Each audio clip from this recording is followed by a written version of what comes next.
To say that Joel Embiid's start to the season has not been ideal would be the understatement of the century. So far, we've seen this man be suspended for shoving a reporter, be investigated for not playing games, and overall just not looked like himself when he has been on the floor. And let's not forget about the team meeting that has been required after the Sixers lost to Miami Heat and Jimmy Butler more specifically, and why that has something interesting to do with the recent report that has surfaced here. So obviously, it has been far from ideal from start to finish for both Joel Embiid individually and what we've seen from the team as a whole. That so far this season, these numbers will go up after his 35-point performance against the Memphis Grizzlies, which I'm recording this video immediately after, but a 14.7 point per game, 6.3 rebounds, and 4.0 assists per game through the first first 3 games of the season here. The on-court play has not been good. The body language has not been good. The availability has been incredibly bad, and obviously we did get the report about the team meeting. But what is most concerning to me at this current moment is we did get another report that kind of came out of nowhere here.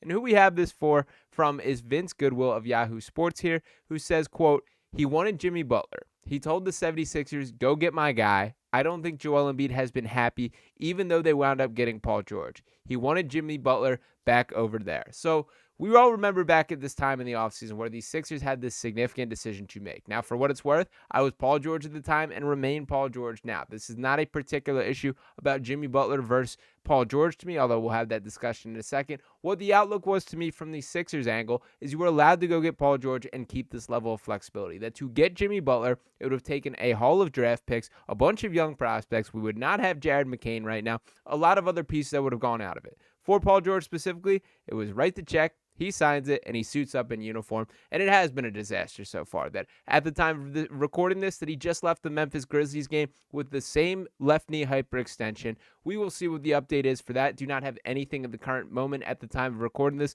but I won't lie, I don't feel overly optimistic about it, and the fact that this is the same knee in the span of a couple weeks is super concerning for Paul George specifically, both in the short and long term. We know how old he is. We know what's going moving forward and how things will not get much better from here. And to touch on his statistical output as a whole right now, did want to pull this up for Paul George specifically, that we were talking about for Paul, that he's averaging 16.7 points per game, 5.6 rebounds, 5.1 assists, shooting just 28.8% from three, which would be a career low for him. Just 14.3% on corner threes, which is especially bizarre considering what a high rate that he has hit on that throughout his career. It's really frustrating stuff that this is the start. Now, where I want to bring this back to the Joel Embiid and Jimmy Butler conversation, for starters, I'm not sure if I fully buy this, that we do all remember the Joel Embiid side-eye, the legendary moment on TV of his little peek at Paul George, which was kind of, the play for bringing him in here. A little bit of a, tampering, possibly, if you want to use those words, although I would not in the eyes of the NBA as a whole. We know the relationship between Jimmy Butler and Joel Embiid. This is something that, dating back to, there are very few guys, unfortunately fewer than we would like to believe, that seem to get along fully with Joel Embiid, and you could say the exact same about Jimmy Butler. Well, they seem to coincidentally be two that do get along together. Now, to touch on Jimmy as a whole, do want to look at his stats on the season. This is not something that I'm over the top jumping for. 17.7 points per game, 5.3 rebounds, 4.9 assists. He is 35 years old, shooting just 21.4% from three himself. Not great. Do I think that Jimmy Butler is, if Jimmy Butler is on this roster and Paul George is not right now, the Sixers look a little better? For sure. Do I think that changes their kind of, championship aspirations? Probably not at this current time. But I do think Jimmy Butler has a little bit more of a reputation as a winner than he necessarily has earned. Has he taken his teams farther than Joel Embiid ever has, and certainly has plenty to prove on? I do think there's a lot of revisionist history in the era of Joel Embiid and Jimmy Butler, but let's not forget at that point in time, like Jimmy went through a whole month here where he just decided he wasn't shooting three-pointers because he didn't feel like it. That kind of stuff was super lame and rubbed a lot of people the wrong way. And when having these conversations about culture, I don't know if that's necessarily the guy that is the fix to that. We've talked about all these deep-rooted teams, and to dive into the specifics of that, we're talking about that most recently. We did get this team meeting, and to refresh our minds on what exactly went down here, per Shams Charania saying that Maxey challenged Embiid to be on time to team activities, calling out the 2022-23 league MVP about being late for, quote, everything, and how it impacts the locker room from other players to the coaching staff, sources briefed on the meeting told ESPN. Maxey and Embiid have a close friendship and a history of holding each other accountable, according to those around the team.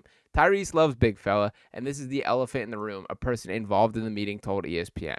Players told 76ers coach Nick Nurse They wanted to be coached harder, and the coaches in turn said they wanted players to practice with more purpose and attention to detail. Embiid accepted the messages sent in the meeting, sources said, but he stated that he sometimes is confused about what the 76ers are attempting to execute on the court. Now, to be clear, I do not excuse Joel Embiid whatsoever, because just be around a little more, and it might make a little bit more sense. If you're not being suspended for shoving Marcus Hayes or missing time for this quote-unquote plan that has been directly related to this team starting 2-12 and having no clue how to play with each other, I would have a little bit more sympathy here. Now, to bring it back to the Jimmy Butler conversation, I also want to flash back to when Jimmy Butler was originally here. This is a true story as far as Jimmy Butler and Joel Embiid specifically. There was a moment where the team was out, or they had a team dinner set up.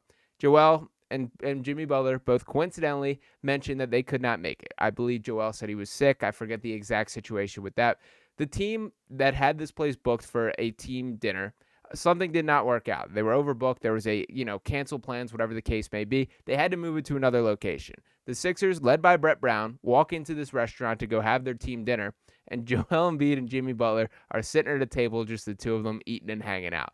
That is the kind of things that happen when Jimmy Butler is in an organization. And I guarantee if and when he does leave Miami, we're going to hear plenty of stories about how things did not go on, or how things really went behind the scenes there. I guarantee. Let's not forget, Jimmy Butler was challenging to fight Eric Spoelstra, his head coach, in the middle of an NBA floor. That's kind of what goes down. Now, Miami's done an excellent job of handling them, and they've had success as a franchise, but that isn't exactly the cleanest mix to what we already can see, the chemistry problems that are going on with the Sixers team. Now, to take a step beyond that, if your focus on wanting Jimmy Butler to be on the Sixers has anything to do with this mopiness, this poutiness to start the season, that is the least professional thing that I can ever imagine. And as a guy that has been a Joel Embiid sympathizer, you cannot help but label him an ultimate loser at this point. That if that is soaking into his brain and impacting the way that he's going about his day-to-day business, that is flat out unacceptable as an NBA athlete.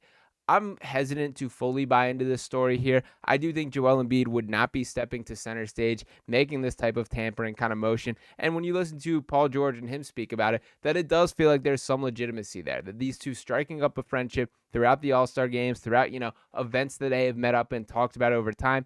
And money is money. That Paul George has 212 million reasons why he should not be regretting his move to the Sixers.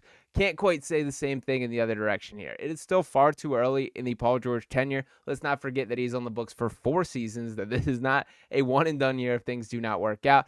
But what I will say is, it's tough not to be underwhelmed by what we've seen so far. We've only seen 2 games with him not on a minutes limit, but who knows how many that will be. That when you see these knee injuries popping up, this isn't exactly encouraging. And when you look back on his track record as a player, this is something that is a little repetitive here. So it is fair to have our concerns. I'm not ready to say we should have buyer's remorse for Paul George being, the decision that was made here, but I do not need to see much more of the Jimmy Butler should be on the Sixers are those types of conversations. And who knows? We'll see how things shake out from here. For now, the Sixers are in about as bad of a situation as they could possibly be. Sitting at 2-12 on the season, they got a ton of hole to dig themselves out of here, but I do not need to see any news about Jimmy Butler being attached to the 76ers at this point in time. I'm going to brush this off as a report that there might be some truth to it, but I think there's more being made out to it than is necessarily the case. I don't think Jimmy Butler changes the outlook for the Sixers franchise the way I think many people would.